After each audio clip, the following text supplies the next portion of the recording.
Yo, what's a crack? I'm glad you're here. Today's video was inspired by a comment Natural Hypertrophy made in one of his most recent videos. Hello YouTube. He was talking about how to level up one's back, and he suggested implementing a strategy to increase the total tonnage lifted by the upper section of the back. I thought this was really funny because his suggestion actually mirrors how I've been training my upper back for the past few years. I've made great progress with this approach, and I would like to share my experience with all of you and add my thoughts and personal take on the topic of building a bigger upper back. Quick FYI, the training hack I'm about to discuss today is better suited for people with a minimum level of strength and at least a solid year of lifting experience under their belt. If you're still in the process of learning the basic compound heavy hitters like squats, deadlifts, bench press, OHP, rows, pull-ups, etc., this video could help you tremendously after you're done milking your newbie gains. Once you've outgrown a minimalist training program based on a small basket of big compound lifts, then give the following suggestion a serious go. If you're still interested in building a bigger, stronger, and thicker upper back, then keep watching. Now let's hear what NH had to say about training the muscles of this area. Your compound without the legs can go literally anywhere. If you have a push day or a day that is just upper body, there can still be movements like pull-ups or chin-ups. It's still doable, like rows. Rows go anywhere. You wouldn't believe how easy it is to program rows. But for bodybuilding purposes, it's what I actually advocate. And if you look at my programs, it's going to be something you see. There is upper back everywhere. Muscles of the upper back are the perfect superset companions for your program. They go everywhere. So give it a try, right? It's like vanilla ice cream. Vanilla ice cream goes with pretty much any other type of ice creams. The upper back is the vanilla ice cream of the body, so treat it as such. A quick recap on the two main takeaways from this clip. 1. You don't need to allocate a particular day to train your back, and 2. Upper body pulling movements like pull-ups and rows could be the perfect addition in supersets. I'm going to expand on these two topics by analyzing point number 1 in great depth behind the camera, while I play a bunch of different clips on screen showcasing examples on how point number 2 could be applied in your training. Let's do this. First, let me start by saying that I don't have anything against a back day. You could certainly build muscle with a body part split that allocates a session in the gym to the whole back complex. I just think that this approach is inferior for hypertrophy to a program where you overload your back muscles with high quality sets multiple times per week. For example, I did an upper-lower split 4 times a week for the most part of 2021, and I pretty much hit my back in each of those 4 sessions. On upper body sessions, there were multi-joint movements where the legs and glutes weren't involved.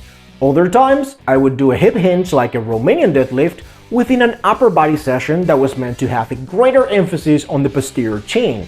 In terms of structuring the workout, I would start with a compound lift engaging the lower body to then move on to the other back movements. Classic exercises like barbell rows, pull-ups and chin-ups, and personal favorites like inverted rows and one-arm rows. This video up here goes to great lengths in explaining why this exercise order is the one that makes the most sense from a hypertrophy standpoint for the vast majority of beginner lifters. On lower body sessions, any hip hinge would definitely train my whole back alongside my entire posterior chain.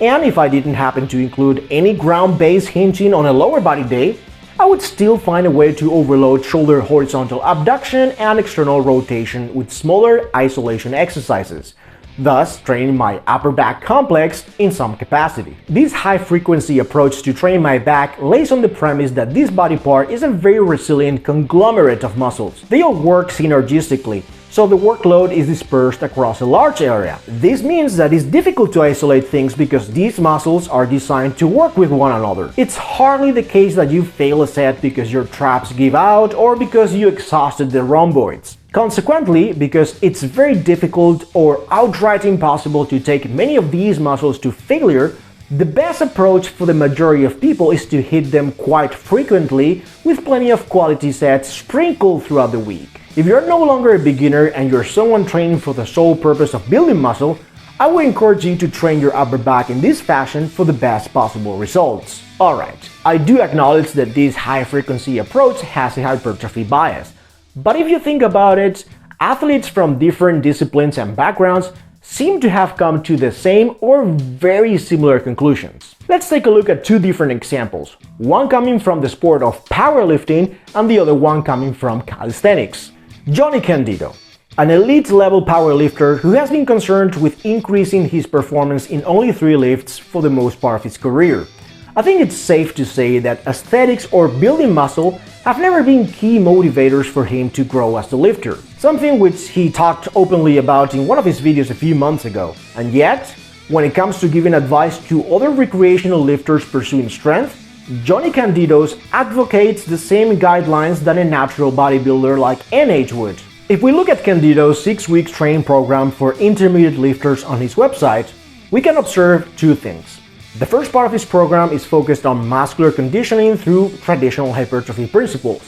Here, the training frequency is rather high, prescribing 5 total sessions, 3 for the upper and 2 for the lower body. Plus, he has trainees complete most sets within an 8 to 12 rep range. If you didn't know who wrote this program, we could argue that the first 2 weeks are laid out in a way NH would subscribe to. Why? 1. Because every day is back day. On upper body days, he has you do multi-joint pulling exercises that exclude the legs and glutes, and on lower body days, he programs deadlifts. And 2, because every pushing exercise is followed by a pulling exercise that trains the opposite direction. Rows are done after the bench press, and pull-ups, chin-ups, or lat pull-downs follow whatever vertical press you pick. In sum, whenever a serious lifter is faced with the challenge of having to complete more tonnage in a training session for better muscular growth, people of different backgrounds appear to have come up with very similar solutions. Agonist-antagonist supersets seem to be the easiest vehicle to add stimulatory sets for the upper back, and in one way or another, it makes very little sense not to train the back every time we go to the gym. Alright, so we have covered a resistance training style that seeks to maximize the development of absolute strength through external weights. Let's take a look now at the other side of the coin. Let's bring calisthenics for bodybuilding into focus. Calisthenics is a resistance training modality that seeks to maximize relative strength through the use of your own body weight as resistance. If there is something we have observed over the years is that calisthenics appears to be a very effective way to build impressive upper bodies when hypertrophy training principles are used. Exercise selection is different than powerlifting though. Calisthenics tends to focus more on dips, pull-ups, push-ups, inverted rows, and iterations of these core movements. And even though weighted calisthenics is the natural progression most people eventually take after a while, we have seen many cases of people getting insane upper back growth using a high-frequency, high-volume approach with mostly bodyweight pull-ups. When very high workloads are done consistently over the years, what do we tend to see?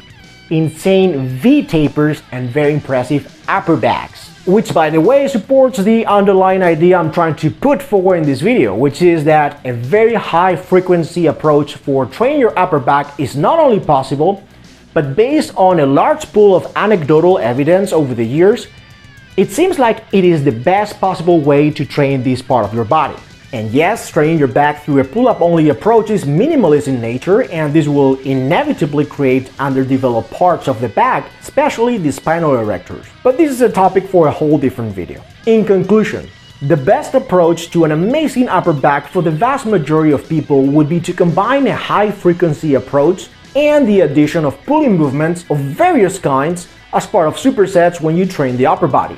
Heavy hip hinges on lower body days in combination with isolation exercises would ensure addressing potential weak points and will make your physique more balanced as a result. Check out these 2 videos, I think you're gonna like them. Please give me a thumbs up, subscribe to the channel, and don't forget to choose all when you click on the bell to get notified every time a new video goes live. Stay fit, stay strong, help me raise an army of Super Saiyans all around the world. Peace.